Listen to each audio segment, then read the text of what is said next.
analogs kvēfiltrs nestrādā. Kārtējs pierādījums, Volkswagens tieši pirms gada ielika analogu kvēfiltru.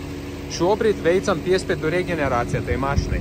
Viņi ir samainīts jauns analogs kvēfiltrs, jaunas prauslas, jauns AGRs, termostāts, viss strādā perfekti. Mašinai ik pēc 17–18 km slēdzas iekšā reģenerācija. Mēs pārbaudījām, kad pirms 18 km ieslēgušies reģenerācija un atkal kvēfiltrs aizsaries līdz 23 grāmiem.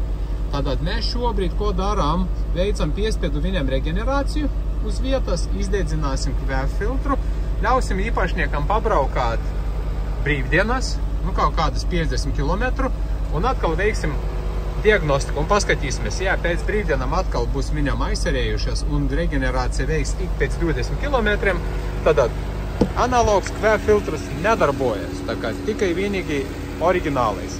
Ņemot vērā, ka mašinai motors viss ir kārtībā pārbaudījumi. Termostāts strādās, prauslas darbojas, neku temperatūra sensori viss kārtībā, eļa ir pareiza, notiek darbi ar profesionālu iekārtu licencētu autoeļas, kur pat online strādā. Ja jums ir vajadzīgi darbi tādi kā jaudas pārbaude, DPF risinājuma, AGR, AD Blue, start stop, droseles, gaisa masas mērītāji, COCH vai dūmainības pārbaude, varat pie mums pieteikties, pārbaudīsim.